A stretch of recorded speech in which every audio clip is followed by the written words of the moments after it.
My wife and I had just finished shopping for our son's 21st birthday at Northgate Mall. I went ahead to grab the truck while she stepped aside to take a call from the hospital. I didn't think twice about it. That was her life, always on call. I was almost at the vehicle when an older parking attendant approached me. "Is that your wife?" he asked quietly. I nodded. He glanced back at her, then pulled out his phone. "Sir, you might want to see this." 30 seconds later, what he showed me made my stomach drop. "Welcome to Family Revenge Stories. I'm truly grateful you're here. Before we dive deeper, tell me in the comments, where are you watching from today? I love seeing how far these stories travel. And when you reach the end rate, this story from 1 to 10, your feedback helps me craft even stronger, more powerful stories for you. Also, a brief note. This narrative includes fictional elements woven in for storytelling and reflection. Any resemblance to real names or places is purely coincidental, but the lessons about family trust and consequences are very real. Saturday afternoons in September usually meant yard work or Seahawks pregame prep. But this Saturday, September 7th, 2024, Diane had convinced me to spend the afternoon at Northgate Mall hunting for Evan's 21st birthday gift. "He's not a kid anymore," she'd said that morning over coffee. "Let's get him something grown up." We'd spent 3 hours wandering through department stores, finally settling on a Tag Heuer watch that made my wallet weep. But Evan was graduating with his engineering degree next spring, and Diane insisted he deserved something that would last. We were heading back to the truck, shopping bag swinging, when her phone rang. "Seattle Grace," she said, glancing at the screen. Her expression shifted instantly from relaxed to alert. "This is Diane Thornton." I watched her face change as she listened. Her free hand came up to rub her temple the way it always did when stressed. "How high is the fever?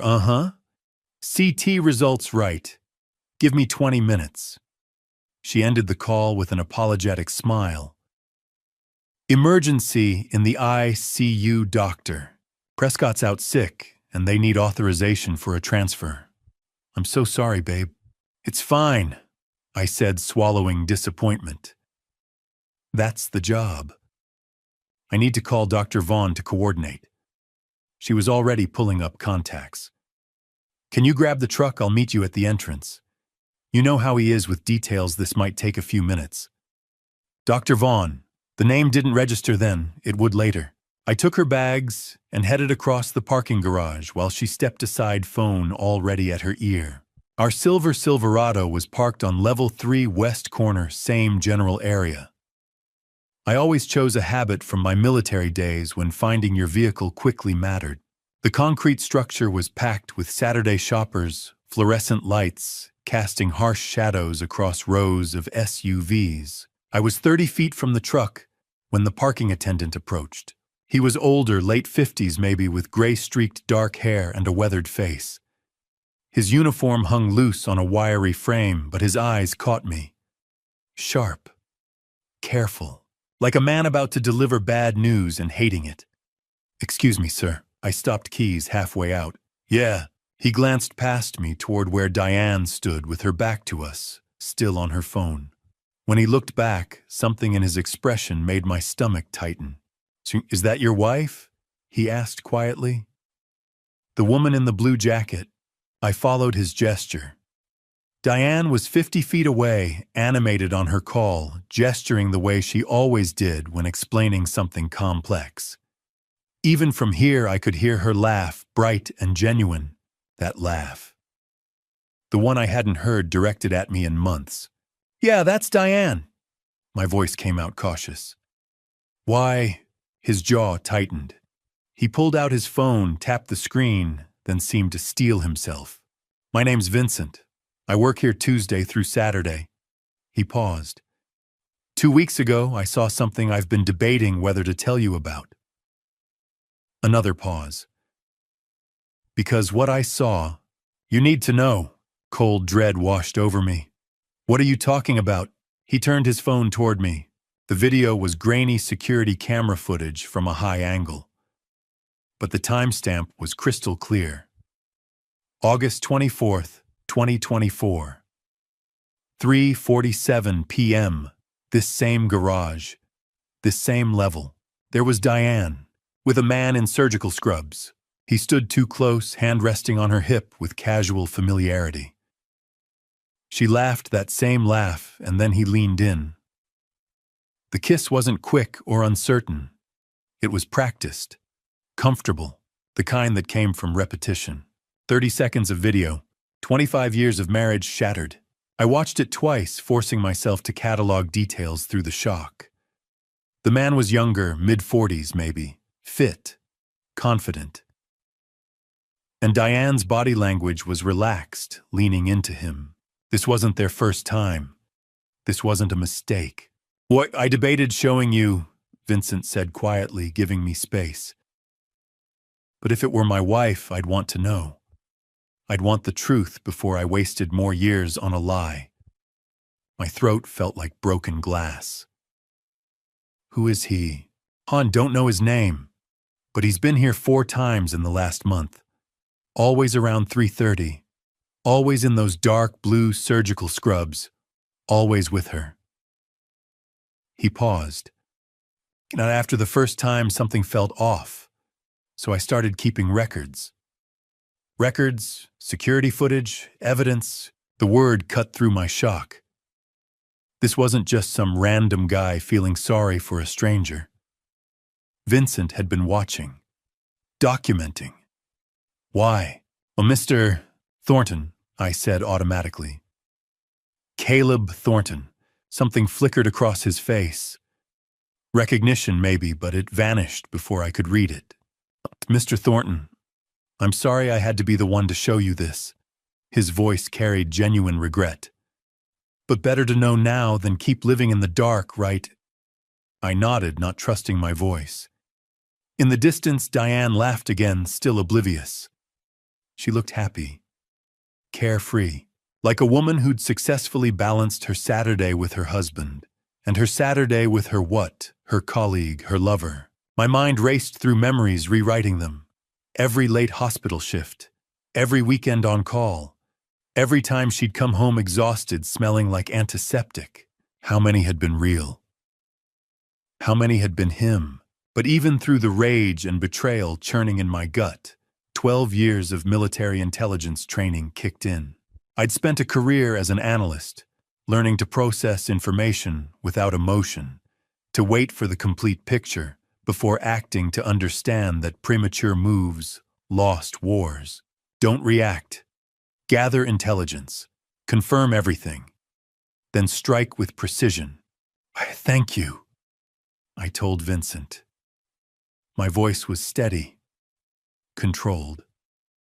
"I appreciate you telling me." He studied me for a long moment. "You're not going to confront her right now." Not yet." I glanced at Diane wrapping up her call. "Not here." Something like respect crossed his features. "If you need anything more evidence, testimony, whatever, you know where to find me. Tuesday through Saturday, 2 to 10. I filed that away and forced myself toward the truck. By the time Diane reached me, I had my expression locked down. Neutral. Just tired from shopping. "Crisis averted," she said brightly, sliding into the passenger seat. "You know how Dr. Vaughn is, always panicking over nothing." She set her phone in the cup holder and smiled that smile I'd fallen for 26 years ago. "Thanks for grabbing the car, babe. My feet are killing me." Dr. Vaughn, the name landed like a physical blow.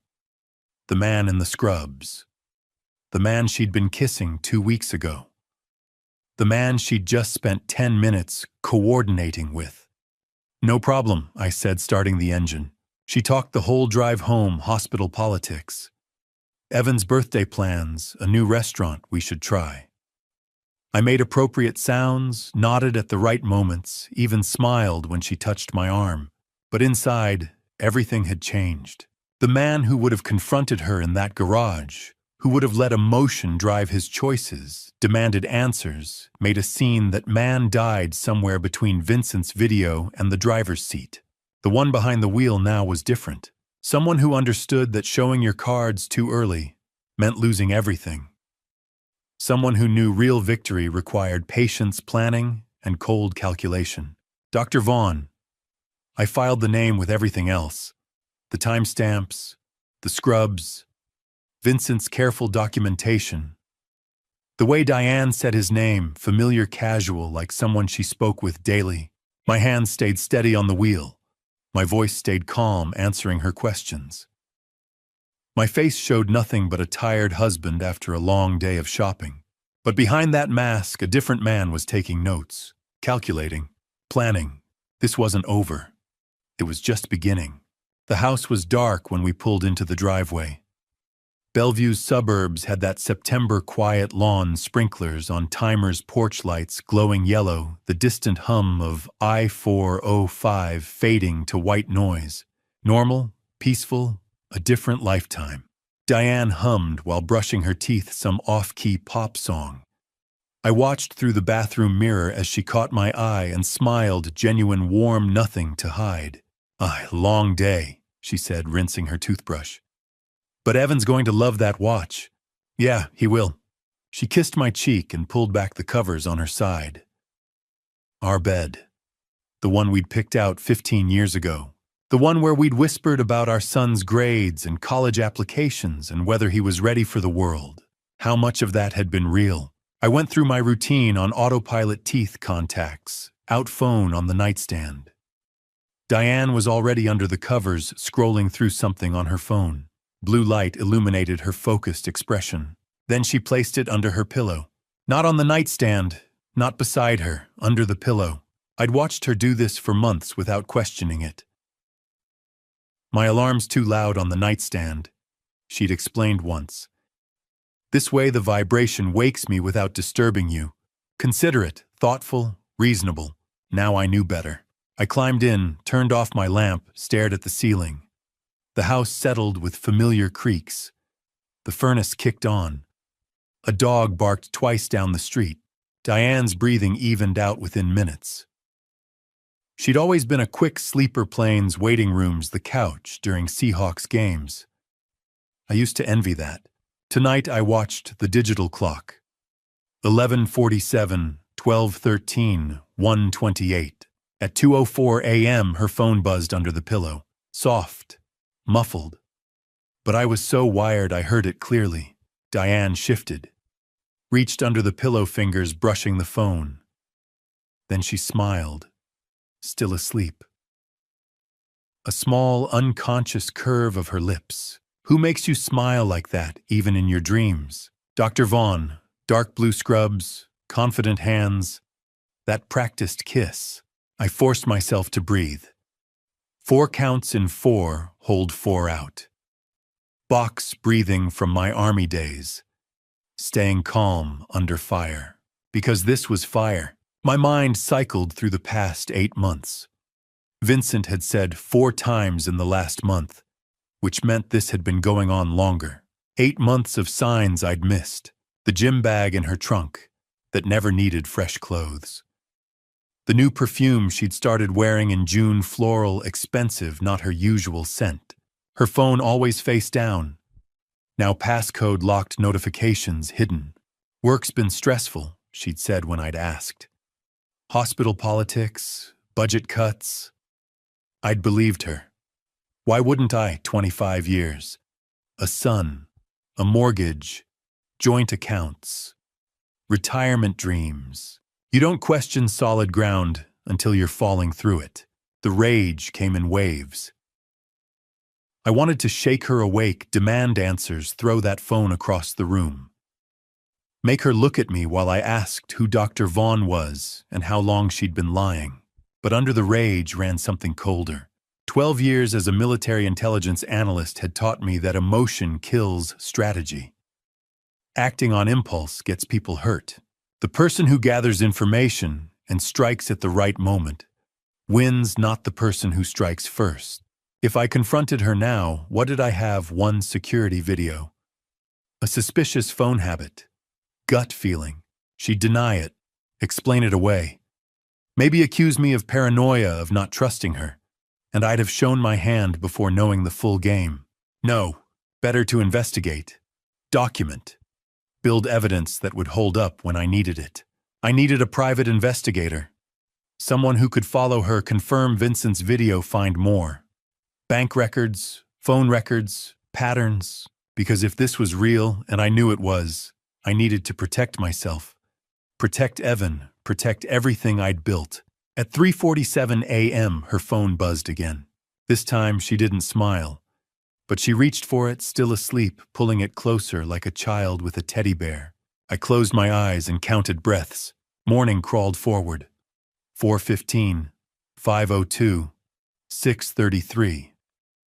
When Diane's alarm went off at 7, I'd been awake 8 hours straight. She stretched, yawned, rolled over, smiling. Morning, babe. Sleep okay. Like a rock. Downstairs, I went through motions. Started the coffee maker she'd insisted we needed 2 Christmases ago. Pulled out eggs, butter bread. Set the table while she showered. When she came down, hair damp, smelling like vanilla shampoo, she was already talking. Evan texted last night. He's thinking about coming home next weekend. We should take him to that steakhouse he loves. She poured coffee, added cream. Oh, and I've been looking at kitchen remodels. Those granite countertops we talked about. I think we should finally do them. She sat at the island, scrolling through Pinterest while I scrambled eggs. I nodded. Made sounds. Asked about countertop colors. Normal. Automatic. A performance I could deliver in my sleep. Because behind the breakfast routine and the coffee and the conversation about kitchen renovations, I was calculating. Vincent's offer. If you need anything, evidence, testimony, you know where to find me. First move. Find a private investigator. Get documentation. Build the case. Second move. Protect assets. Talk to a lawyer. Understand my options. Third move. Wait. Watch. Let her think everything was fine while I gathered ammunition. Diane laughed at something on her phone. Look at this backsplash. Too modern. Little bit, I said, plating eggs. What about the subway tile? She smiled. You always know what I'm thinking. No, Diane. I never did. I set breakfast in front of her. Poured orange juice. Sat across from her at the table we'd refinished together 5 years ago. She talked about Evan's visit, about calling him later to confirm plans. About whether we should repaint the guest room before he came home. And I listened, responded, played my part, because this was war now. Maybe it had been war for 8 months while I'd slept through the invasion, but I was awake now, and in war, the side that strikes smarter always wins.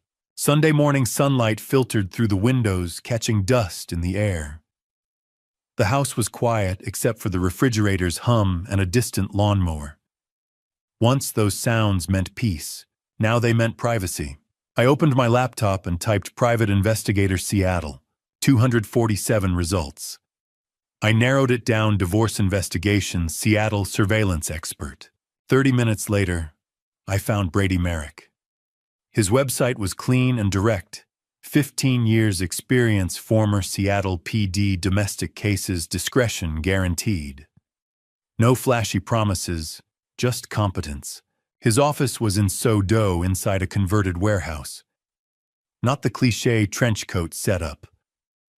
Better. I called. Merrick Investigations. My name is Caleb Thornton. I need to hire someone. Today. A pause. What's the situation? My wife is having an affair. I need to know everything. 2 o'clock. Address is on the site. Come alone. He hung up. Brady's office was on the 3rd floor, past a yoga studio and a design firm. The door was unmarked. Inside the space was spare desk cabinets, coffee maker. No family photos, no clutter. Brady looked about 40. Lean, controlled. His eyes assessed me quickly. Former cop without question. Mr. Thornton, he said, gesturing to a chair. Tell me what you know. I gave him the outline. The parking garage footage Vincent had shown me. 8 months of warning signs. The phone hidden under her pillow. 2 a.m. messages. He asked sharp questions. Her workplace schedule, joint accounts, children. When I finished, he leaned back. You're calm. Most people aren't. I was military intelligence, I said. Emotion clouds, judgment. Something shifted in his expression. What exactly do you want? Everything. Who he is. How long. Where they meet. Financial movement, hers and his. Communications, if possible. I need something that stands in court. He nodded. $150 an hour plus expenses. 2 weeks for a full profile. I'll pay double if you do it in one. He paused. 300 plus expenses. Knowledge is leverage. Right now, she has it. He studied me, then amended the contract. 1 week. No guarantees on depth if she's cautious. Prioritize identity and financials. Fair. He stood and offered his hand. Updates via encrypted email. Password changes daily. Don't access from a shared device. Understood. At the door, he added, whatever you're feeling, don't show it. If she senses suspicion, she cleans up. I've already started. Tuesday evening brought steady Seattle rain. Diane was on the couch watching a hospital drama. I was in my office door, cracked open, waiting. At 7:47 p.m., the encrypted email arrived. A separate text delivered the password. I entered it carefully. The report opened. Brady had identified him, Dr. Preston Vaughn, 45 cardiac surgeon at Seattle Grace Hospital. Lives in a downtown condo on Westlake Avenue. Then the activity log. Monday yesterday they met at the Fairmont Olympic Hotel. Room 847 registered under his name. She entered at 2:15 p.m., exited at 4:47 p.m. 2 hours and 32 minutes. I read it 3 times. 2 hours and 32 minutes while I reviewed blueprints at a job site. While I texted her asking what she wanted for dinner.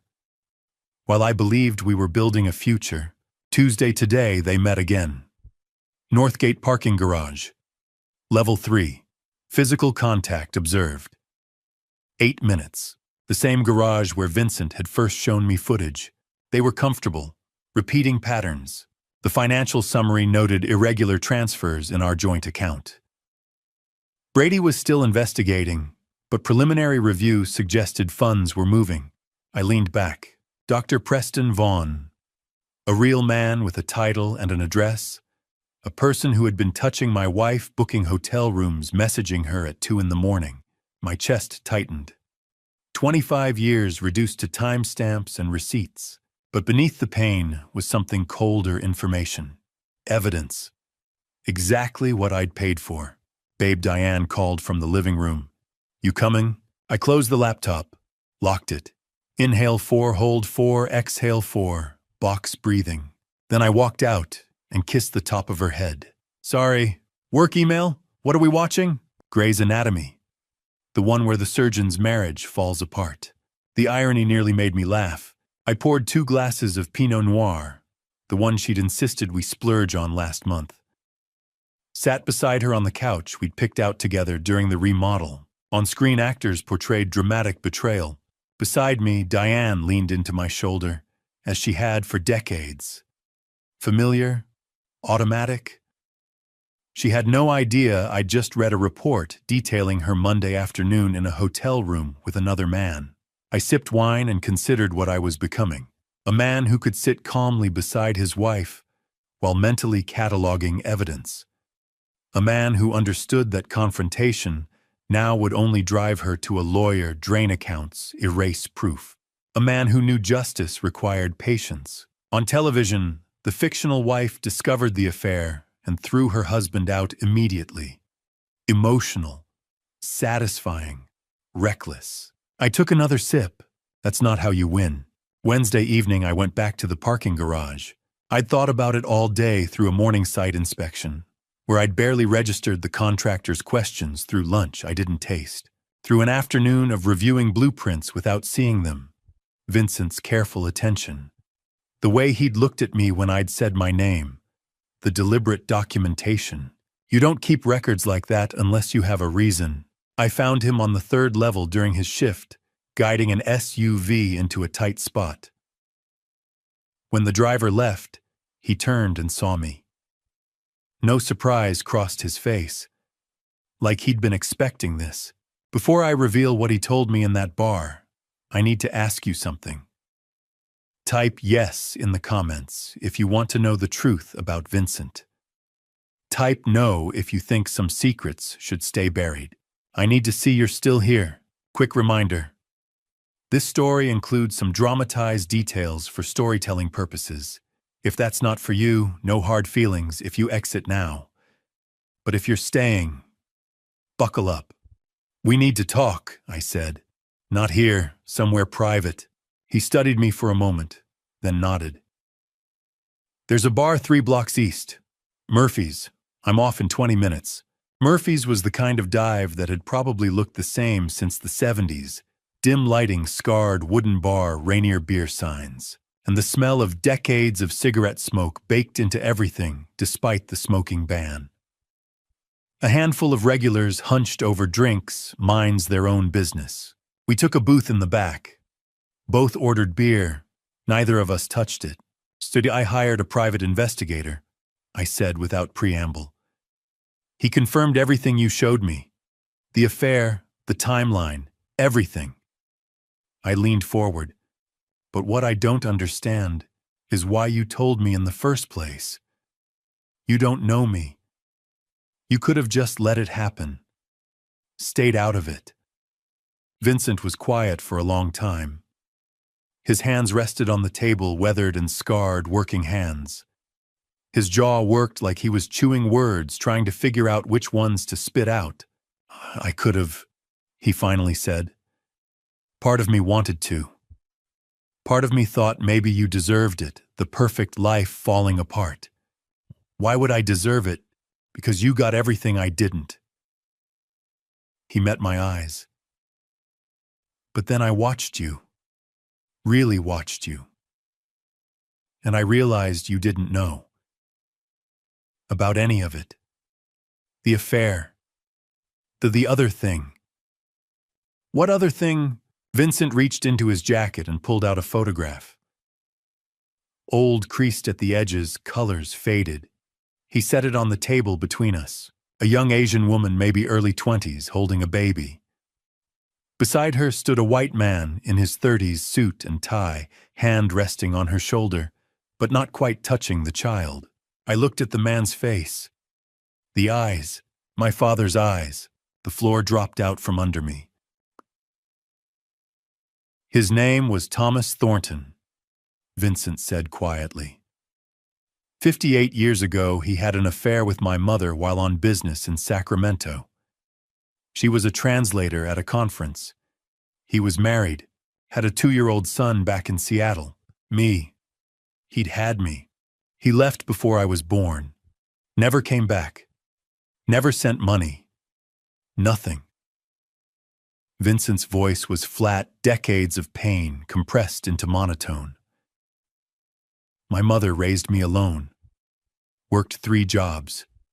Never told me his name until I was 15. When I finally tracked him down and showed up at his office, you know what he said? I couldn't speak. He said, I have a family. I have a son.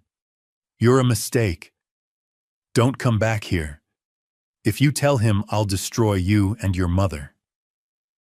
Vincent's hands clenched. So I didn't. For 43 years I kept that secret. My mind raced.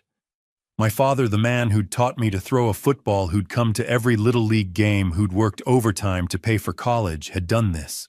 Had another son he'd threatened into silence. How did you find me? I managed. Vincent pulled out another document. A DNA lab report. My name at the top. His at the bottom.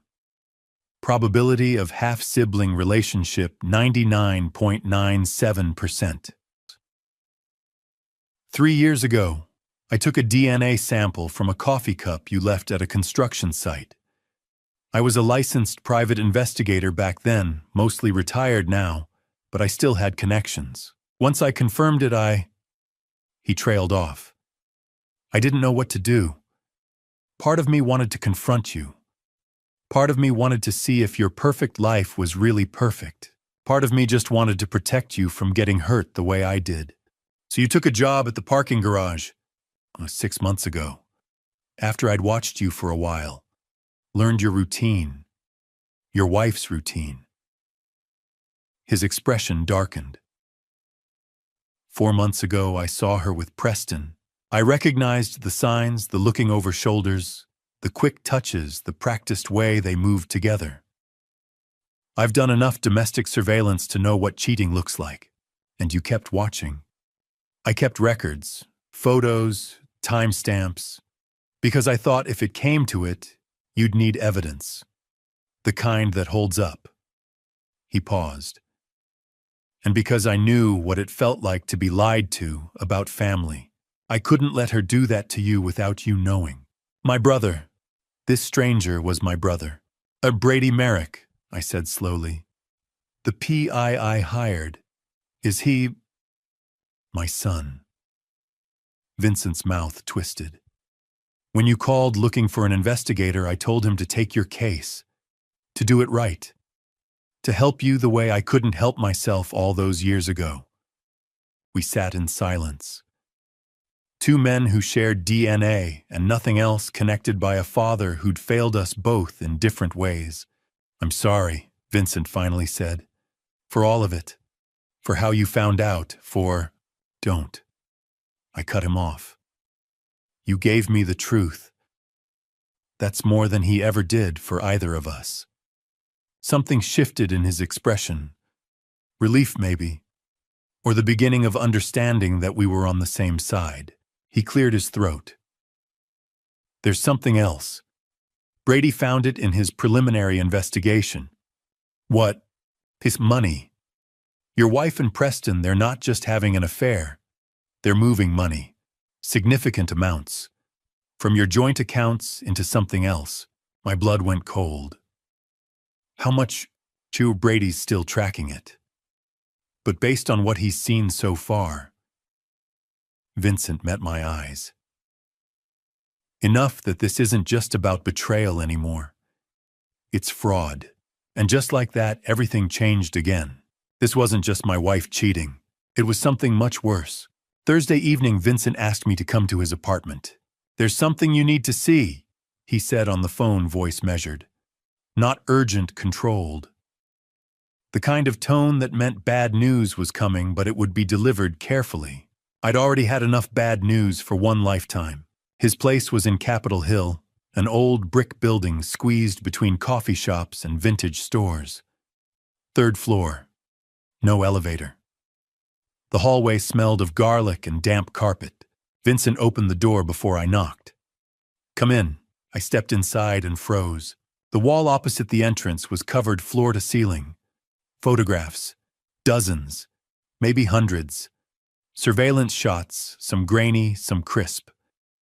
Diane's face appeared over and over, entering hotels, sitting in cafes, laughing, touching a man's arm, getting into cars I didn't recognize. Between the photos were printed bank statements, business registrations, and timeline charts connected with red string. In the center was an 8x10 photo of Dr. Preston Vaughn in surgical scrubs, smiling easily at the camera. Jesus, I whispered. Vincent closed the door. I know how it looks. But this is how investigations work. You map it until the whole pattern shows. I moved closer, drawn to the upper left corner of the wall. February 14th. Valentine's Day. Diane entering the Fairmont Olympic Hotel at 2:17 p.m. Another photo of her leaving at 5:43 p.m. 3.5 hours. I had been in Redmond that afternoon. Site inspection. I'd texted her around 6 asking about dinner. She'd said she was exhausted and wanted takeout. She'd been with him. 8 months, Vincent said quietly. I've documented 6, but Brady traced it back further. Valentine's Day is the first confirmed hotel visit. 8 months of lies. 8 months of goodnight kisses that tasted like betrayal. My eyes followed the timeline. March 7th, parking garage. March 23rd, downtown restaurant. April 9th, another hotel. May 2nd, her car outside his condo for 4 hours during a board meeting. The pattern repeated with precision. Then I noticed the business documents pinned near the center. What Summit Healthcare Partners, LLC? I asked. Vincent stepped beside me. Registered March 20th. Co-signed by Diane Thornton and Preston Vaughn. My stomach tightened. On paper, it's a medical equipment supplier, he said. They do sell some equipment legitimate enough to pass inspection, but the pricing is inflated. A handful of small clinics are involved. He handed me bank statements. Transfers. 5,000, 12,000, 8,000, 15,000. Over and over, from an account number I recognized. Our joint savings.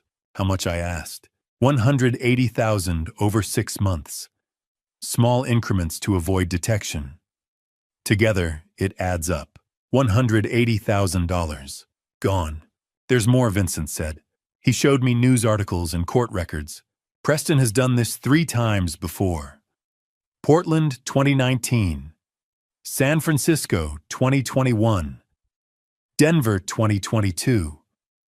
Same model. He pointed at a chart. He targets hospital administrators, married women between 45 and 50, women with assets, inheritances, joint accounts. He seduces them, convinces them to form a business partnership, creates a clean-looking LLC, slowly drains funds, then relocates before anyone pieces it together. Why hasn't anyone stopped him? Because they're ashamed. To expose him, they'd have to admit the affair.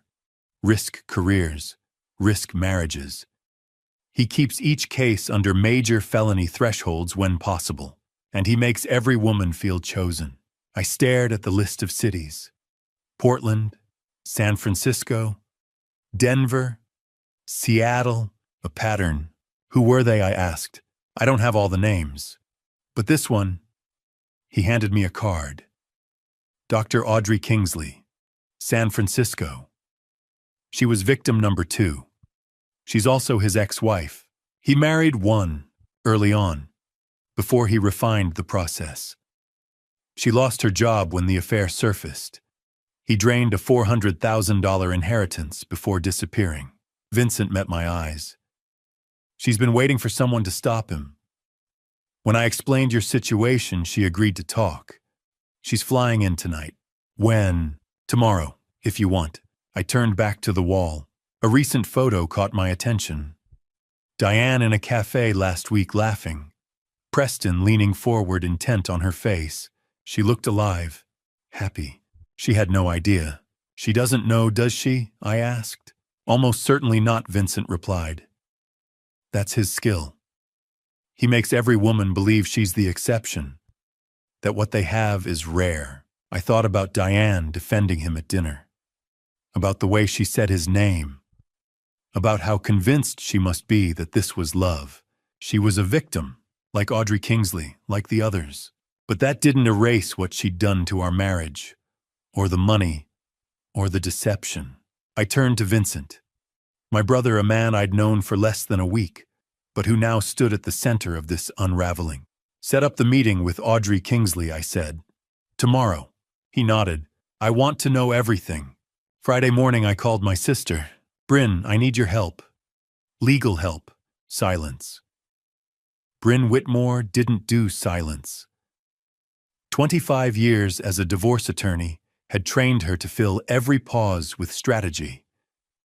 But this time she was quiet for 3 long seconds. Come to my office, she said at last. Now. Her office sat on the 10th floor of a downtown high-rise overlooking Elliott Bay. Corner suite, expensive furniture, diplomas and bar certifications framed along one wall. The kind of office you earn after decades of winning custody wars and dismantling joint assets. She closed the door behind me.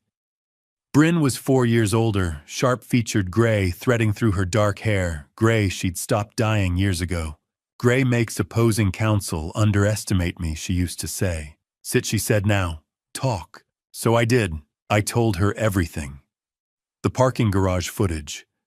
Vincent, the half-brother I never knew existed, born from our father's affair 58 years ago. The wall of surveillance photos. 8 months of lies. Preston Vaughan's pattern of seduction and financial manipulation in 4 cities. The LLC Summit Healthcare Partners, co-signed by my wife and her lover. $180,000 siphoned from our joint account in small, deliberate transfers. Bryn didn't interrupt. Her face moved through shock anger, then settled into the cold focus I'd seen in courtrooms.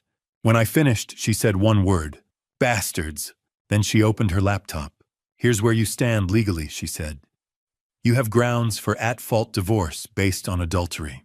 Washington is technically no fault, but documented adultery still influences asset division in certain contexts. The financial transfers strengthen your position significantly. And if that LLC involved interstate electronic transactions, we're looking at potential federal wire fraud. What are my options? She didn't hesitate. Monday morning, we file for divorce. We cite adultery and financial misconduct. At the same time, we file an emergency motion to freeze all joint accounts. That prevents her from moving or hiding additional funds. She paused, studying me. What do you want, Caleb? Not the legal answer, the real one. I'd already decided. I want the house. I want every dollar back. And I want her to understand exactly what she destroyed. Bryn's gaze sharpened. You're not asking for fairness. I'm asking for precision. She smiled slightly. Good. She pulled out a legal pad. Step 1, documentation. Every report from your PI. Every surveillance photo. Every financial statement. Hotel receipts. Time-stamped evidence. We build a case she cannot spin. Vincent's been documenting for 6 months. Excellent. She continued writing. Step 2. Emergency account freeze. Once approved, and with this evidence, it will be she cannot access funds without court authorization. She tapped her pen thoughtfully. Step 3. The house. Did Dad ever update the mortgage structure after Mom died? No. Why? She turned her laptop toward me. Because he inserted a protection clause when you refinanced. If the marriage dissolves under proven adultery, his estate retains an interest in the property. That protects your equity. She forfeits her claim. I stared at her. You're serious. Dad had seen too many men get wiped out in divorce. He drafted it to shield you. She gave me a look. Yes, ironic, considering his own history. But he protected you. Another layer I hadn't known existed. Step 4. Bryn said we leveraged the LLC fraud. Participation in financial misconduct can shift asset division heavily in your favor. She didn't just cheat. She diverted joint funds. Courts take that seriously. Will it hold? With this level of documentation, yes.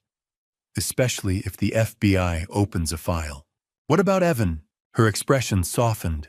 He's 20. No custody issues. You tell him when you're ready. Legally, he's separate. I nodded, keeping the DNA question I'd been wrestling with to myself. One battle at a time, Caleb Bryn said quietly, leaning forward. Once we file, this ends. Completely. No reconciliation window. Are you certain? My marriage ended 8 months ago, I replied. I just learned about it last week. She held my gaze, then nodded. Then we finish it properly. She reached for her phone. Judge Williams owes me a favor. I'll secure an emergency hearing Monday afternoon for temporary orders. That gives us the weekend to finalize everything. Thank you. Don't thank me yet, she said. This will get ugly. Diane will fight. Preston will hire counsel the moment he senses pressure. If federal investigators step in, it escalates quickly. I have Vincent. I have Brady. I have 6 months of documentation. And now I have you. That earned a different smile, less attorney, more sister. Yeah, she said. You do. When I stepped out of her office, my phone buzzed. Vincent. Audrey Kingsley confirmed for tomorrow, 2 p.m. Ballard Cafe. She has evidence. A lot. I texted back, I'll be there. 3 days ago, I'd been shopping for my son's birthday present, believing I was in a solid marriage. I'd been blind, comfortable, trusting. Now I had a private investigator, a half-brother with a wall of evidence, an ex-wife of my wife's lover flying in with documentation, and the best divorce attorney in the city drafting emergency motions. I wasn't reacting anymore. I was building a case. Saturday afternoon, I met Dr. Audrey Kingsley at a coffee shop in Ballard. She was already there when I arrived, sitting at a corner table away from the windows. 47, polished in that professional way that spoke of years climbing corporate ladders. Dark suit, minimal jewelry, hair pulled back neat. But it was her eyes that told the real story, tired in a way that sleep couldn't fix, the kind of exhaustion that came from surviving something that should have destroyed you. "Ah, Mr. Thornton." She stood as I approached, offered her hand. Firm grip, steady eye contact. Whatever Preston had done to her, she hadn't let it break her completely. "Thank you for agreeing to meet," I said, sitting across from her. "Thank you for reaching out." She wrapped both hands around her coffee cup like she needed the warmth. When Vincent called and explained the situation, said Preston was working the same pattern again in Seattle, I knew I had to help. "Tell me what happened between you and Preston." She took a slow breath, organizing thoughts she'd probably organized 1,000 times before. "We met 7 years ago. I was CFO at Oregon University Medical Hospital. Preston was the new hire, brilliant cardiac surgeon, charming, younger than most department heads. He made an impression immediately." Her mouth tightened. "My marriage was struggling. 25 years, 2 kids already in college. My husband and I were basically roommates who shared a mortgage. The classic midlife crisis setup. I knew that feeling. The distance that grew so gradually, you didn't notice until you were strangers living under the same roof. Preston saw that." Audrey continued. "Or maybe he engineered it, I don't know anymore. He made me feel understood, important. Like I mattered beyond budget spreadsheets and board meetings. The affair started within 3 months. She said it clinically, like reading a medical chart. Detached. The only way to tell the story without drowning in it. 6 months in, he pitched the business idea. A medical equipment company we'd source better quality supplies at lower costs, improve hospital procurement, make millions in the process. He called it a partnership between clinical expertise and financial management. Made it sound revolutionary. "And how much did you invest?" $400,000. My mother's inheritance. Everything she'd left me." Her jaw clenched. The equipment was real. The company was legitimate on paper. But the prices Preston charged were inflated by 3, sometimes 400%. And the contracts he negotiated somehow always seemed to benefit his other ventures. "When did you realize?" Too late. By the time I started asking questions, Preston had already structured everything to look like I was the one manipulating hospital contracts. When the internal investigation started, he had his lawyers ready. They convinced the board it was mutual misconduct, that I was equally guilty. I had to sign an NDA to avoid criminal charges. Her hands trembled slightly around the cup. My husband filed for divorce when everything came out. The hospital terminated my position. I lost my job, my marriage, my reputation, and $400,000. Preston moved to San Francisco with a clean record and a new position, and did it again. See, at least twice more that I can confirm. San Francisco, then Denver. Maybe others I don't know about. She pulled out a folder from her bag. "I've been building a file. Breaking my NDA could cost me legally, but I'm tired of watching him destroy people. She opened the folder. Inside were printouts, LinkedIn profiles, news articles, court records, financial documents. Photos of 3 women besides herself, all professional, well-dressed 40-something. All with that same tired look in their eyes. San Francisco, hospital administrator. Divorced, lost approximately $300,000. Denver, another hospital administrator. Same story, $250,000 gone. And now your wife in Seattle. The pattern was crystal clear when laid out like this. Hospital administrators, late 40s, married, assets. The same script playing out city after city, victim after victim. Why hasn't anyone stopped him? I asked. Shame, Audrey said simply. These women, myself included, would have to admit to affairs, risk what's left of our careers and reputations. The NDAs are ironclad. The hospitals want to avoid scandal, and Preston's smart about keeping amounts below felony thresholds in most jurisdictions. She leaned forward. But if we could get multiple victims to testify together, build a federal wire fraud case instead of local criminal charges, maybe we could actually stop him. I want to do more than stop him, I said. I want to catch him in the act. Get him on record admitting what he's done. My wife doesn't know I know about the affair. She thinks her secret is safe. If I could get her to cooperate, wear a wire record, Preston confessing to the fraud, she'd have to flip on him, Audrey said slowly. Betray someone she thinks she's in love with. Why would she do that? Because I'll give her a choice. Help us take Preston down or go down as his accomplice.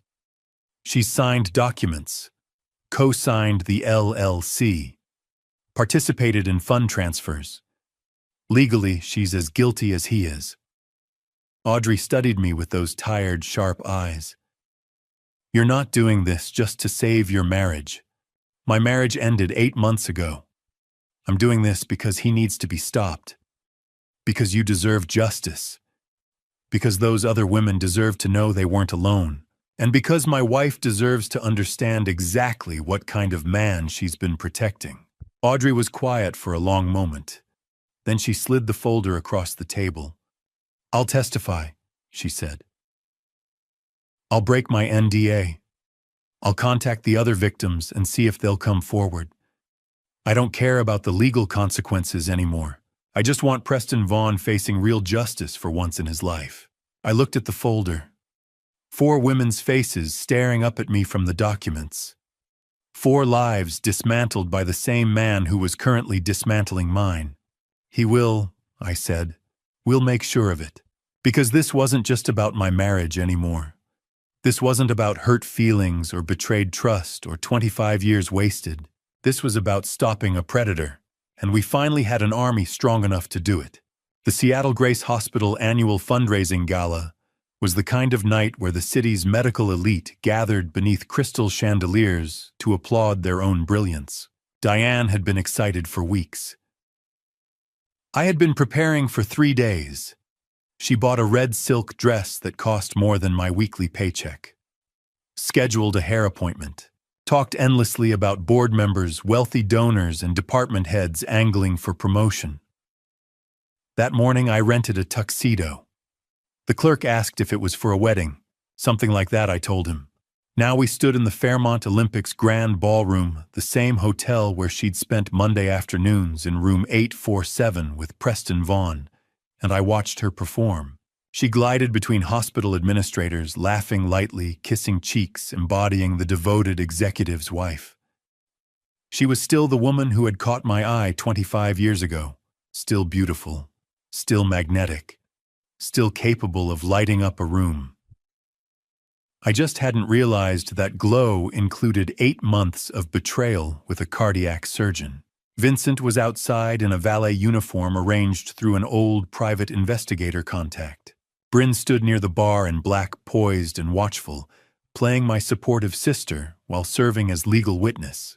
Under my rented tuxedo shirt pressed flat against my chest, a recording device captured everything.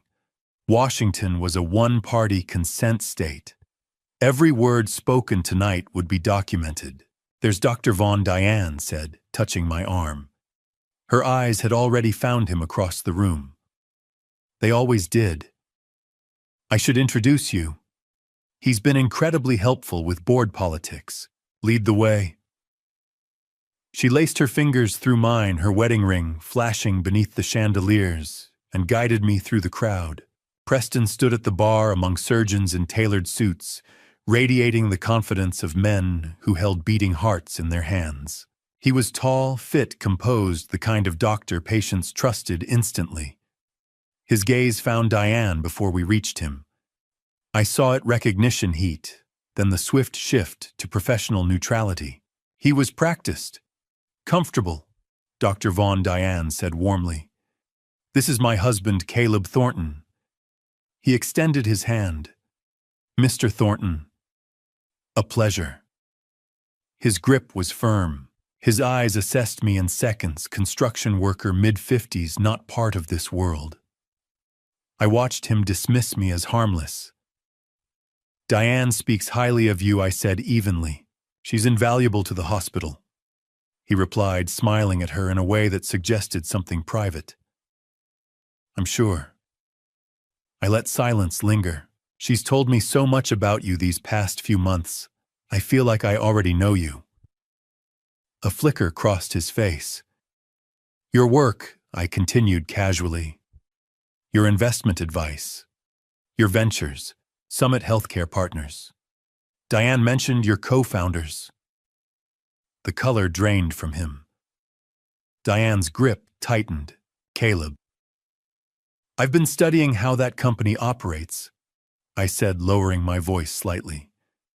"Pricing structures, vendor contracts, transfer patterns. Construction teaches you to respect documentation." "I don't know what you're implying," Preston said. "I know everything," I replied quietly. "Every meeting, every transfer, every hotel room. Fairmont Olympic. Room 847. Monday afternoons, 2.5 hours on average. Summit Healthcare Partners, registered March 20th. Co-signed by you and my wife. $180,000 transferred from our joint accounts in 6 months." Diane made a small, strangled sound. Preston's charm dissolved. His eyes hardened. "You don't know what you're dealing with." "Try me." He leaned closer, voice sharp. "I have friends, board members, city council. I'm a respected cardiac surgeon. You're a construction worker." His lip curled faintly. "Who do you think they'll believe?" I smiled. Because he had just handed me exactly what I needed, recorded, preserved. "Let's find out," I said. Then I raised my voice just enough for nearby guests to glance over. "Very nice meeting you, Dr. Vaughn. Enjoy the evening."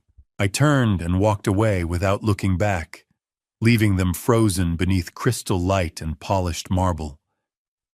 Behind me, panic spread in subtle ripples. Vincent stood near the entrance, arms crossed, watchful.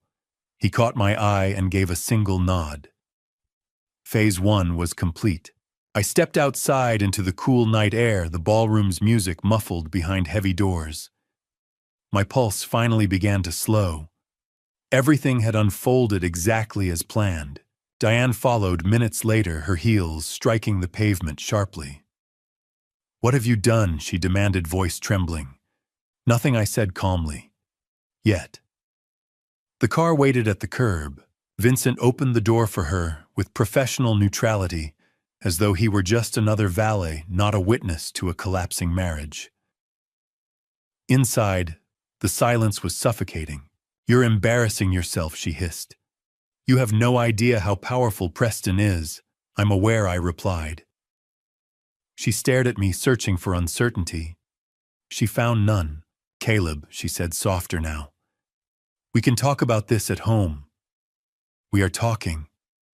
Her mask slipped just slightly. Fear crept into her eyes. What she didn't know was that the device under my shirt was still recording. Every accusation, every threat, every admission. The legal battle ahead would not rely on rumors or whispered suspicions. It would rest on evidence, financial records, corporate filings, transaction logs, and now recorded words spoken in anger. She thought tonight had been about humiliation. It hadn't. It had been about leverage. Vincent handed me the car keys at the valet stand. His eyes asked a silent question. "You okay?" I gave him a single nod. "It's done." Diane followed me across the parking garage without speaking. Her heels clicked against concrete, echoing in the cavernous space. Still in shock, maybe, or already calculating her next defense. I opened the passenger door for her, 25 years of muscle memory, and she slid in mechanically, that red dress pooling around her legs. I closed the door, walked around to the driver's side, got in, started the engine. The silence between us was already suffocating. I pulled out of the Fairmont's garage and onto the wet Seattle streets. Rain had started while we were inside, soft at first, then building to a steady rhythm against the windshield. Diane sat rigid beside me, staring straight ahead, hands folded in her lap. She didn't speak until we merged onto UI-5 heading north toward Bellevue. When she finally found her voice, it came out tight, controlled, still trying to manage the situation. What the hell just happened back there? That was me being honest for the first time in a week. "You embarrassed me in front of—" "I embarrassed you." My hands tightened on the wheel. "That's really what you're concerned about right now. Kroglib, whatever you think you know. Stop." The word came out harder than I'd intended. "Don't insult me with denials." Silence. Just rain and road noise and the sound of 25 years cracking apart. "I saw you," I said quietly. "At the parking garage. Saturday, 8 days ago. With him." "I don't know what you're talking about." I pulled onto the shoulder. Right there on I-5, rain-pouring traffic rushing past. Put the car in park. Turned to face her directly. "Diane, I have video. 8 months of surveillance, hotel check-ins, financial records, LLC documents with your signature. I have everything." The color drained from her face. All that careful control evaporated. "Oh God. How long?" My voice stayed level, clinical. "Before you insult me with explanations, just tell me. How long have you been sleeping with him?" She stared at her hands. Her wedding ring caught light from passing headlights. 8 months, she whispered. "Since February." "Valentine's Day. How romantic." "Caleb, please." "And the money." "The $180,000 you stole." He said it was an investment. I pulled Audrey's folder from inside my jacket. Dropped it in her lap. "He's a professional con artist. Open it." Her hands trembled as she opened the folder. I watched her face as she read. Watched the horror settle in. Photos of 3 other women. Portland, San Francisco, Denver. All hospital administrators. All married. All mid-40s. Same pattern. Same promises. Same lies. "No, this can't be. Preston wouldn't." I showed her my phone. Screenshots Brady had recovered from cloud backups. Preston's messages to previous victims. "You're the only one who understands me. We can have a real future together. Just trust me with this investment." Word for word identical to messages he'd sent her. She scrolled through them, hands shaking. I watched the fantasy shatter. Watched her realize she'd never been special. Just another mark in a pattern going back years. He doesn't love me. Hollow. Broken. No. He never did.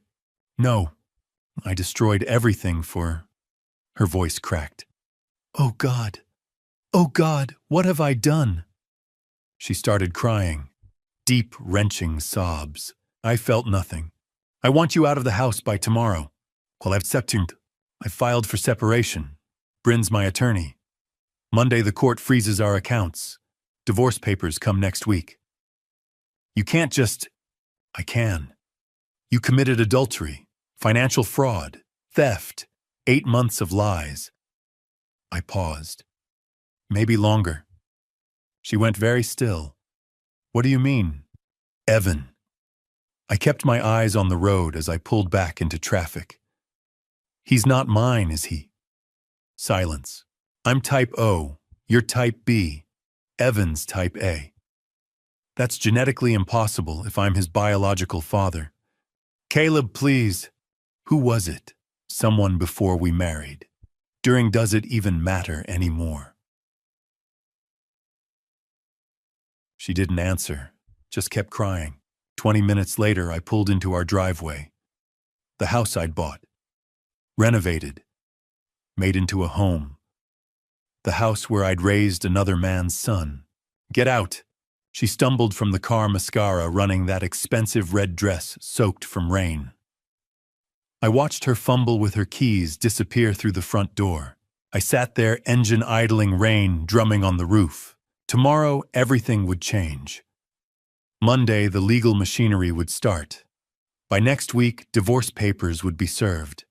By next month, it would be over. But tonight, I just sat in my driveway and felt the weight of 25 years turning to ash. Not satisfaction, not victory, just a hollow, aching emptiness where my marriage used to be. The DNA test results arrived Monday morning via encrypted email. I sat in Bryn's office staring at the laptop screen, reading the lines over and over. Medical terminology, lab certification numbers, charts showing genetic markers that meant nothing to me, and at the bottom, in bold, probability of paternity, 0.00%. Caleb. Bryn's voice came from somewhere far away. I closed the laptop, sat back, looked at my hands. He's not my son. 20 years. Every birthday party where I'd carried the cake while everyone sang.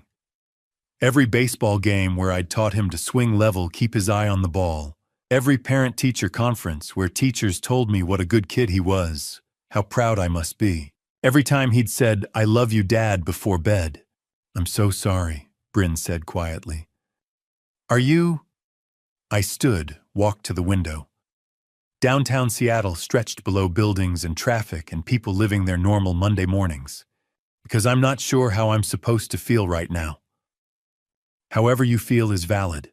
The blood types, I said, still staring out the window. I looked it up last week. Type O and type B can't produce type A. It's genetically impossible. I turned to face her. 20 years of diapers and homework and parent-teacher conferences. 20 years teaching him to ride a bike, drive a car, be a good man. And none of it was real. Stop. Bryn's voice was sharp. She stood, came around her desk. Don't do that. Don't let Diane's lie poison what you built with that boy. It was built on your choice to love him, to show up, to be there. She pointed at the closed laptop. That test tells you about biology. It doesn't tell you about fatherhood. You've been his father in every way that matters. But he's not. He's your son, Caleb. You raised him. Biology doesn't determine that. Love does. Time does. Presence does. Her eyes were fierce. That number on the screen, that's not 0. What you've given him for 20 years, that's everything. I sank back into the chair. Felt something in my chest crack open. How do I tell him? My voice came out rough. That his whole life is built on his mother's lie. Bryn sat on the edge of her desk. Does he need to know right now? He deserves the truth. He's 20, away at college. Senior year, the most critical time for his development, his career plans, his sense of identity. She paused. Telling him now would destroy him. So I just lie by omission, haikchum. No, you wait. Until after graduation. Until he's stable, employed, ready to process something this devastating. Until you're ready to have that conversation. I thought about Evan. engineering senior, job interviews coming up, his whole future ahead of him. We wait, I said finally, and we protect that choice. Bryn pulled up a document on her computer. Non-disclosure clause in the divorce settlement. Diane is prohibited from telling Evan about the paternity. If she violates it, she faces financial penalties and contempt charges. That feels wrong, like I'm covering up the truth. You're not covering it up. You're controlling when and how Evan learns something that will fundamentally reshape his understanding of himself. Bryn turned the screen toward me. You can tell him later, when he's ready, when you're ready. But Diane doesn't get to weaponize that truth in anger or spite. You decide, not her. I stared at the clause, read it 3 times. On my terms, I said, not hers. Exactly. Bryn opened another folder. Let's talk asset division. She walked me through it. Clinical, professional, 25 years reduced to spreadsheets. The house $800,000 in equity would go to me. Dad's infidelity clause. The irony wasn't lost on me. My father, who'd had his own affair that produced Vincent, had still thought to protect me from the same fate. Retirement accounts $1.4 million total. I'd keep $1.2 million. Diane would keep only her own 401k, about $200,000. She'd forfeited the joint savings through fraud and theft. My construction business, $500,000 in value, stayed entirely mine. Built before and during the marriage, but she'd forfeited any claim through adultery. No alimony. At-fault divorce plus financial fraud meant she walked away with almost nothing. Ma, the emergency hearing is at 2, Bryn said. Judge Williams will freeze the joint accounts today. Diane won't be able to touch another dollar without court permission. And the divorce papers, served by end of week. She paused. This is really happening, Caleb. Once we file, once these accounts freeze, there's no going back. Are you ready? I thought about Evan away at college, unaware that his family was imploding. Unaware that his mother had lied about his paternity for 20 years. Unaware that I was fighting to protect him from truths he wasn't ready to handle. I thought about Diane, who'd stolen 20 years of truth from both of us. Who'd built our family on lies I was still uncovering. I thought about Preston Vaughn, who'd destroyed multiple lives for money and ego, and would have walked away clean if I hadn't stopped him. I'm ready, I said. Let's end this. Bryn slid the papers across her desk. I picked up the pen and signed. Monday evening, I sat alone in the house that was finally just mine. The silence felt different now. Not empty, just quiet. Diane had been gone since Saturday night. Her things were still upstairs, clothes, makeup, shoes, but she was gone. Staying at some hotel downtown, probably. Using the credit card I hadn't frozen yet. That would change tomorrow morning. My phone buzzed on the kitchen counter. Voicemail notification. Diane's number. I stared at it for a long moment. Debated not listening. But curiosity, or maybe strategy, won out. I hit play. At first I thought she was calling me. Then I heard the rustling sounds. Muffled movement. The hollow acoustic of a phone in a purse or pocket. Pocket dial.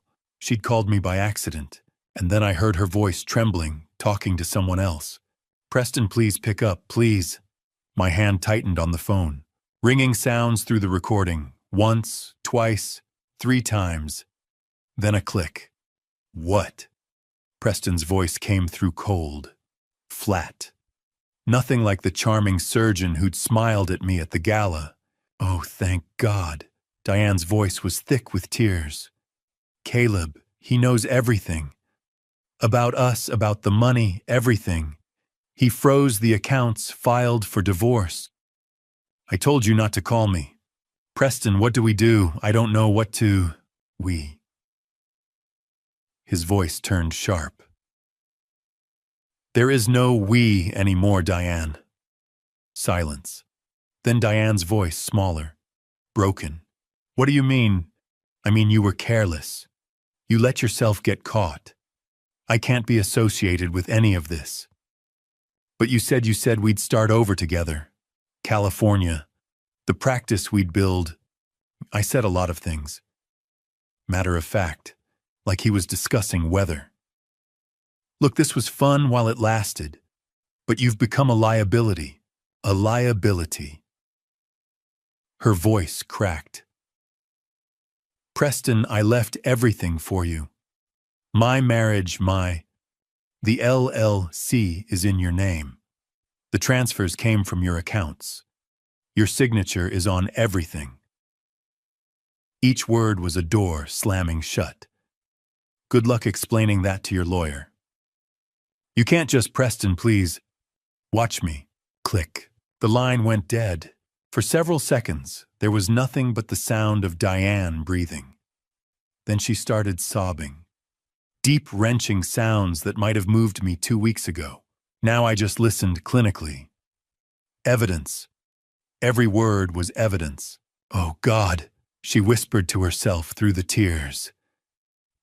He never loved me. He was just using me all along. Oh, God, what have I done? The voicemail cut off. Time limit reached. I stood in my kitchen phone, still pressed to my ear, staring at nothing. Then I played it again, listened to the whole thing a second time. Preston's cold dismissal. Diane's realization hitting in real time. The confirmation that everything Audrey had told me was true. Preston Vaughn was a professional. He'd done this before. He'd do it again, unless we stopped him. I saved the voicemail. Forwarded it to myself via email. Backed it up 3 different ways. This was exactly what we needed. A knock at the door pulled me out of my thoughts. I opened it to find Vincent holding 2 bags of Chinese takeout. Figured you hadn't eaten, he said, walking past me into the kitchen like he'd been doing it for years instead of weeks. I've been eating. Coffee and rage don't count as a meal. He started unpacking containers.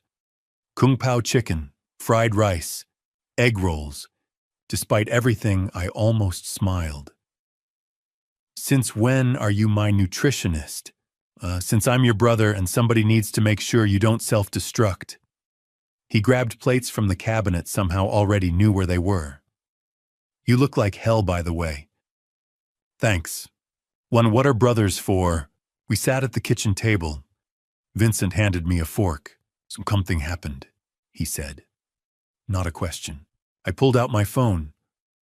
Diane pocket-dialed me about an hour ago. Left a voicemail. I hit play. Vincent's face went darker with every word. By the time Preston said, "Watch me," and hung up, his jaw was clenched tight. That son of a bitch, he said quietly. Preston just gift-wrapped us a confession and made Diane desperate. Vincent looked up at me. Desperate people cooperate. That's what I'm counting on. I took a bite of chicken. First real food I'd eaten all day. Give her one more day. Let her realize she's completely alone. Preston's gone. I'm gone. The money's about to be gone. Then we approach her about the wire.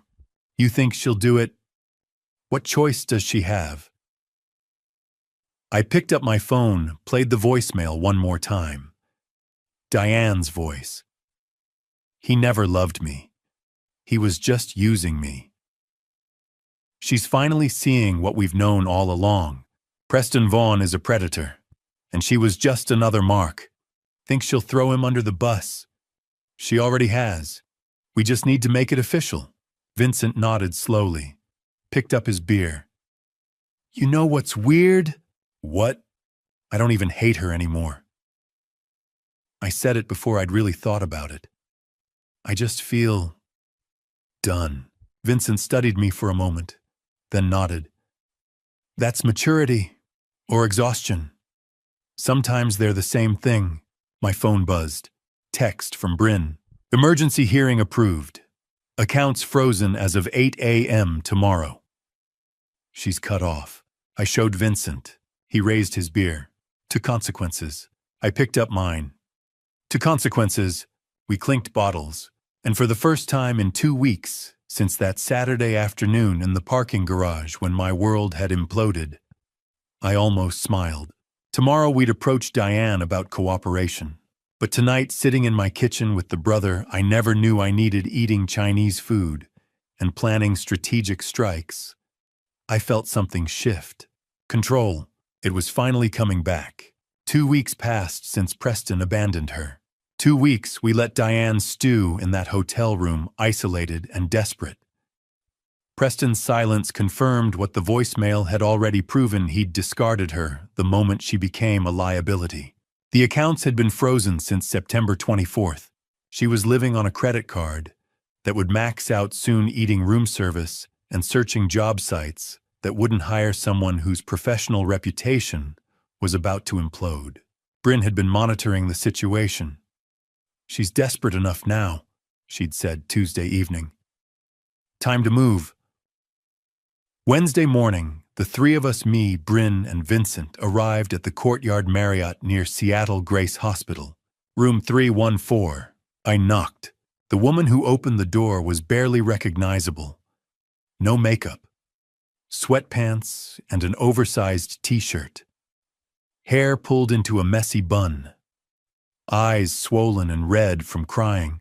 This was the same woman who'd worn that red silk dress to the gala 2 weeks ago, radiant and confident, and completely unaware her world was collapsing. "Caleb," her voice cracked. "I didn't think you'd—" "This isn't a request," I said. She stepped back, letting us in. The hotel room told its own story. Unmade bed. Room service trays stacked on the desk. Laptop open to LinkedIn, and indeed evidence of a desperate job search that wasn't going anywhere. The clinical smell of industrial cleaning products mixed with stale coffee. Bryn walked in first, professional and cold. "I'm Bryn Whitmore, Caleb's sister and attorney. We're here to discuss your options." Diane looked between us, confusion mixing with fear. "My options? You're facing federal wire fraud charges." Bryn's voice was crisp, clinical. "The $180,000 you transferred to Summit Healthcare Partners constitutes federal bank fraud. That's a federal crime. 5 to 10 years in prison if convicted." Diane's legs seemed to give out. She sank onto the unmade bed. "I didn't know. Ignorance isn't a defense. You signed the documents. You executed the transfers. You're an accomplice." Bryn pulled out a folder. "Preston Vaughn has said the same things to 3 other women. Take a look." She handed over Audrey's folder. Diane opened it with shaking hands. I watched her face drain of color as she read. Portland, San Francisco, Denver. 3 women before her. Same pattern. Same lies. Same promises. "Oh, God," she whispered. The FBI is building a case against him," Bryn continued. "They need someone who was involved, someone who can testify." Diane looked up slowly. "You want me to testify against Preston?" "Yeah, we want you to wear a wire," Bryn said. "Get him to admit the fraud on tape, then testify when the case goes to trial." "He'll destroy me." I spoke for the first time since entering. "He already destroyed you." My voice was calm, factual. Not cruel, but not kind either. "You lost your husband. You're about to lose your home. Your reputation is gone. Preston doesn't care about you. He hasn't called back because you're no longer useful to him." Diane flinched like I'd slapped her. "Here are your options," Bryn said. "Cooperate and we can keep this quiet. Immunity deal, sealed records, no publicity. You lose Caleb and the house, but you don't lose Evan. You don't go to prison. You get a chance to rebuild some kind of life." She paused, letting that sink in. Or don't cooperate. We prosecute you alongside Preston. You lose everything, including any chance at a relationship with your son." At Evan's name, Diane's head snapped up. "Did you tell him—" "No," I said. Because despite everything, I don't want to destroy my son's life. But if you don't cooperate, if you force us to go to trial, everything becomes public. Evan will know exactly what kind of person his mother is. That's blackmail. That's reality. Bryn cut in. Silence filled the hotel room. Diane looked between us, desperate for a way out that didn't exist. If I do this, she said finally, voice barely above a whisper, will it change anything between us? No. I kept my voice level. The divorce proceeds as planned. You keep your 401k. You get immunity. That's more than you deserve. More silence. Diane was crying now, quiet tears running down her face. I'll do it, she said. I'll wear the wire. Bryn pulled out paperwork.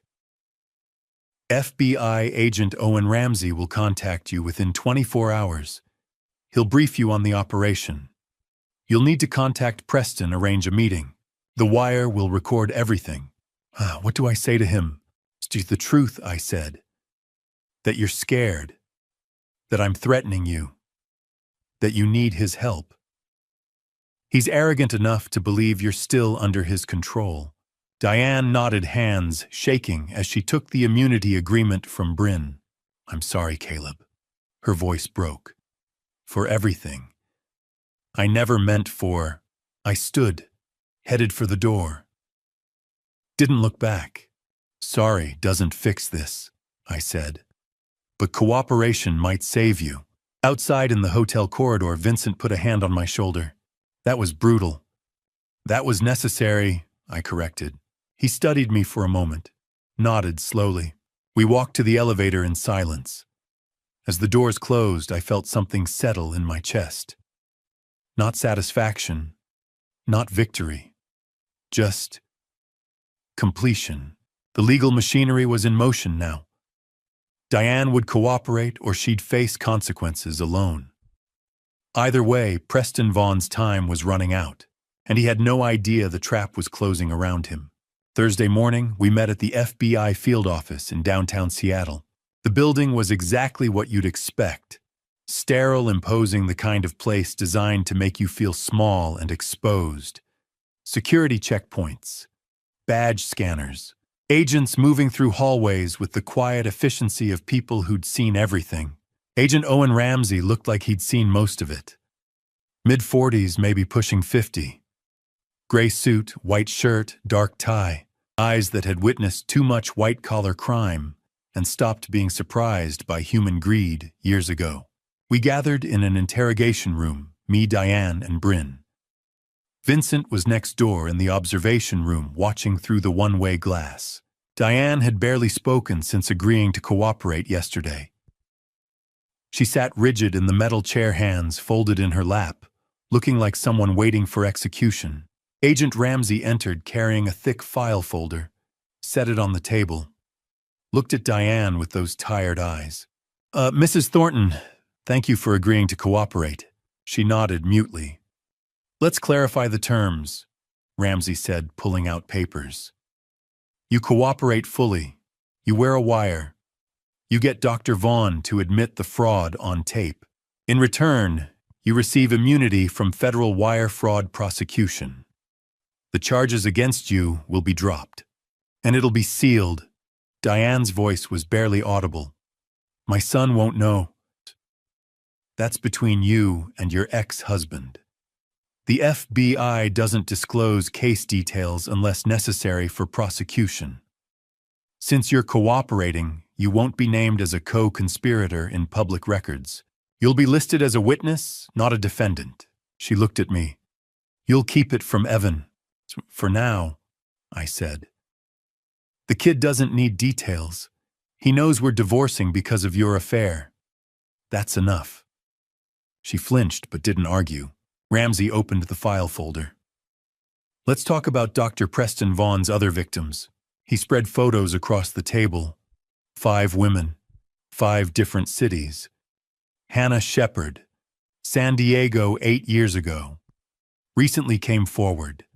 Dr. Audrey Kingsley, Oregon 7 years ago. Unnamed victim, San Francisco, 6 years ago. Amanda Sutton, Portland, 4 years ago. Valerie Porter, Denver, 3 years ago. And you, Seattle this year. Diane stared at the photos, face draining of color. Over $2 million stolen across 10 years. 4 different hospitals. Identical pattern every time. Ramsey pulled out another document. He even used the same words. He showed Diane a comparison sheet.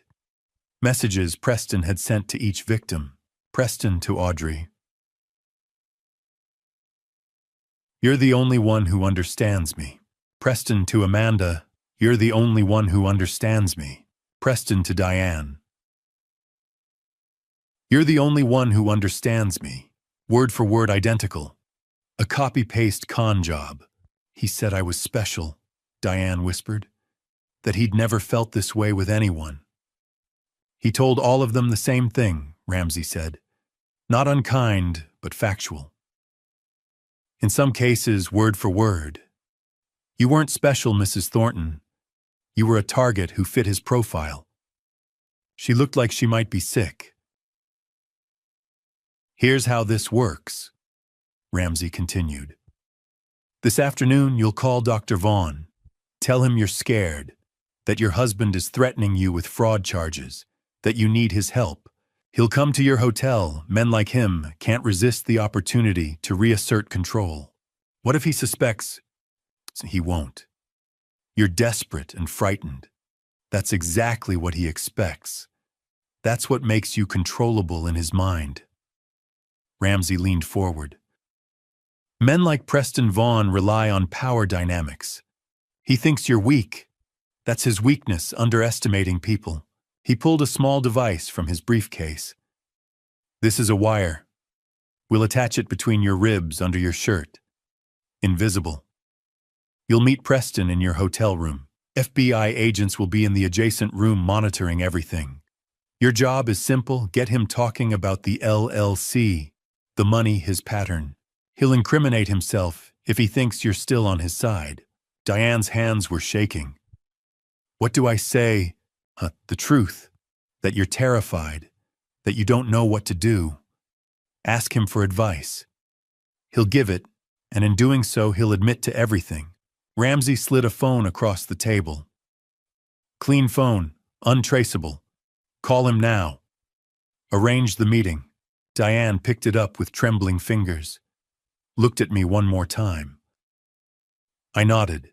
She dialed, hit speaker. 4 rings, then Preston's voice irritated. I told you not to call me. Preston, please. Diane's voice broke perfectly. Genuine fear mixed with performance. I need help. Caleb's threatening me with fraud charges. The FBI. I don't know what to do anymore. I'm so scared. Silence. I could almost hear him calculating on the other end. Where are you? Hotel near the hospital. Preston, I don't know how to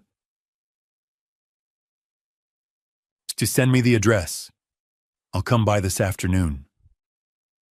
A pause. But Diane, this is the last time. You need to get your situation under control. I will. I promise. Just please help me figure out what to do. 3 p.m. Don't call me again until then. Click. Diane set the phone down, hands still shaking. He's coming. Good. Ramsey stood. Let's get you wired. After the briefing outside in the FBI parking garage, Bryn pulled me aside. You know this might not work, she said quietly. Preston's smart. He might not say anything incriminating. He will, I said. His arrogance will bury him. He thinks Diane's weak. He thinks she'll crumble.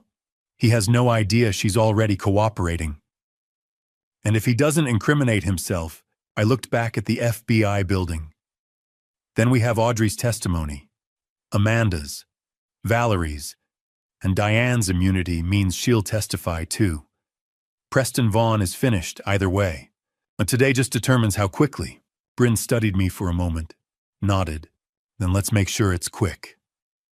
That afternoon at 2:50 p.m., I sat in room 316 watching a video monitor. On the screen, Diane paced back and forth in room 314, her hands shaking. She'd been in there alone for 10 minutes, waiting. Agent Ramsey stood beside me, one hand on his earpiece, his voice barely a whisper into his mic. "Remember what we discussed, Mrs. Thornton? Let him talk. Don't push. Just listen." On the screen, Diane nodded. She looked exhausted. The red dress from the gala was long gone. Today she wore jeans and a plain sweater. Her hair was pulled back. No makeup. She looked like someone who hadn't slept in weeks. Vincent stood behind me, arms crossed. Bryn was beside him, taking notes on her tablet. None of us spoke. At 2:55 p.m., there was a knock on the door of room 314. Diane jumped. Her hand went to her ribs where the recording device sat hidden beneath her sweater. Then she walked to the door and opened it. Preston Vaughn stepped inside. He wore surgical scrubs under a jacket he must have come straight from the hospital. His expression was cold, impatient. "This better be important, Diane. I've got surgery in 2 hours." Diane closed the door behind him.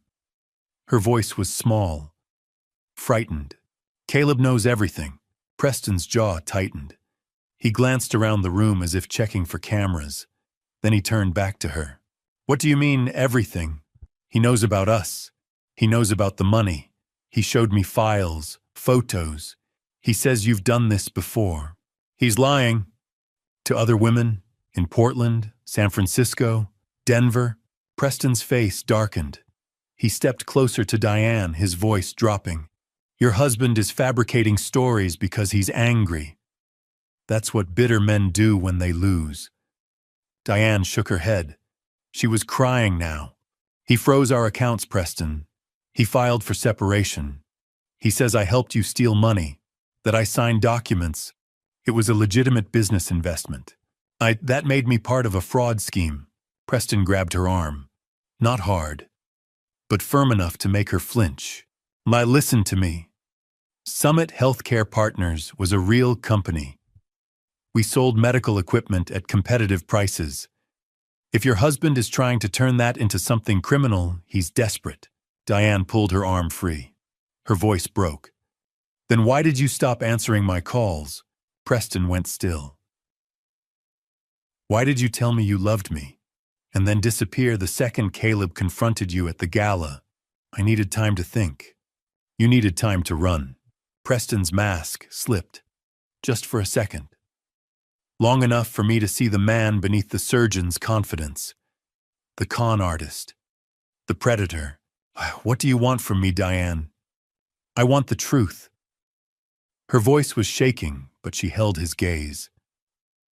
"How long were you planning this? How many women have you done this to?" Preston exhaled slowly. He walked to the window, his back to her. When he spoke again, his tone was different. Colder. More calculated. "You weren't the first, and you won't be the last." In room 316, Ramsey leaned forward. Vincent's hand tightened on my shoulder. On the screen, Diane stood frozen. "What?" Preston turned to face her. "I've been doing this for 10 years. Portland, San Francisco, Denver. You were just easier than most. Married, middle-aged, lonely. You had access to money, and you wanted to believe someone still saw you." Diane's face went white. You used me. I gave you what you wanted. I made you feel special, and you paid for that privilege. That's how it works." "You told me you loved me." Preston laughed. It was a short, bitter sound. "I told you what you needed to hear. Just like I told Amanda in Portland. Just like I told Valerie in Denver. Women like you are easy, Diane. You're so desperate for attention that you'll sign anything. Transfer anything. Believe anything." He stepped closer to her. "And when your husband comes after me with lawyers, I'll remind him that every transaction was consensual. Every document has your signature. You're not a victim. You're a co-conspirator." Diane took a step back. Her hand went to her chest where the recording device was hidden. Her voice was barely a whisper. "You're a monster." Preston shrugged. "I'm a businessman. And if you're smart, you'll keep your mouth shut about this. Because if you talk to the FBI, you go down with me." He turned and walked to the door. He opened it, paused, and looked back at her one last time. "Consider this a lesson." Then he was gone. In room 314, Diane collapsed onto the bed. Her shoulders shook as she cried. In room 316, Agent Ramsey took off his headphones. He looked at me, at Bryn, at Vincent. "We got him." He turned to one of the other agents in the room. "Prepare an arrest warrant. We'll pick him up tomorrow morning at Seattle Grace. I want it public. I want every doctor, every nurse, every patient in that hospital to see him in handcuffs." He looked back at the monitor where Diane was still crying. "Send someone in to check on her. Tell her she did well." Bryn closed her tablet. Vincent let out a long breath. I stood up. Ramsey turned off the monitor. He looked at me. "We'll arrest him tomorrow, at the hospital, in front of his colleagues." He paused. "Do you want to be there?" I nodded. "Yes, I do. Friday morning, 7 o'clock. I stood in the parking lot of Seattle Grace Hospital, a cup of takeout coffee in my hand. Bryn was beside me, checking her phone. Vincent leaned against my truck, arms crossed, watching the main entrance. "Here we go," Bryn murmured as 3 black SUVs pulled into the lot. The FBI. Agent Ramsey had planned this carefully. 7:15 a.m. shift change. Maximum witnesses. Maximum impact. I took a sip of coffee and waited. Through the glass doors of the main entrance, I could see the hospital lobby. Nurses in scrubs, doctors with tablets, security guards at their posts, and then I saw him, Dr. Preston Vaughn, walking down the main corridor in surgical scrubs. He was mid-conversation with 2 residents probably discussing a procedure. His posture was confident, relaxed. He had no idea what was coming. Agent Ramsey and 3 other agents stepped through the entrance doors. Preston looked up, confused at first, then shocked. Ramsey said something I couldn't hear from where I stood. Preston's face shifted, confusion, then recognition, then rage. One of the agents pulled out a pair of handcuffs. Preston took a step back. His mouth moved, probably denying everything, demanding to speak to his lawyer. But Ramsey didn't hesitate. He nodded to one of the other agents who stepped forward and cuffed Preston's hands behind his back. The nurses stopped walking. A resident dropped his coffee cup. Everyone in the lobby turned to stare. Phones came out. People started recording. Ramsey gestured toward the main hallway, and the agents began walking Preston through the hospital. Not the back exit, not the service corridor, the main hallway, past the nurses' stations, past the surgical suites, past the administrative offices, a perp walk. Preston, still in his surgical scrubs, still wearing his hospital ID badge, handcuffed and escorted by federal agents, through the hospital where he'd worked for 2 years. I watched through the glass as they walked him past his colleagues, past the people who'd trusted him, past the administrators who'd hired him. His face was red, his jaw clenched, but he kept his eyes down. The agents reached the main entrance and pushed open the doors. Preston stepped outside into the morning sunlight. And then he saw me. I was standing beside my truck 50 feet away, coffee cup raised in a mock salute. Even from that distance, I saw the moment he recognized me. Saw the hatred flare in his eyes. I didn't smile, didn't say anything, just held his gaze. Bryn glanced at me. "You're vindictive. I'm thorough." The agents led Preston toward one of the SUVs. That's when the news vans arrived, 3 of them pulling into the lot with cameras already rolling. The FBI had tipped them off. Ramsey had told me they would. Reporters jumped out, microphones in hand. "Dr. Vaughn, are the charges true? How many victims were there?" Did Seattle Grace know about the fraud? Preston said nothing. just ducked his head as the agents opened the back door of the SUV and guided him inside. The door slammed. The SUV pulled away. By noon, every doctor, nurse, and administrator in Seattle's medical community would know. By evening, it would be on the regional news. My phone buzzed. A text from Audrey Kingsley. I just saw the news. Thank you. After 4 years, there's finally justice. I typed back, he won't be able to hurt anyone else. That's what matters. Another message came through. From Diane, I'm sorry for everything. I stared at it for a moment. Then I deleted it without replying. My phone rang. I glanced at the screen. William Prescott, CEO of Seattle Grace Hospital, I answered. Thornton, Mr. Thornton. His voice was formal, careful.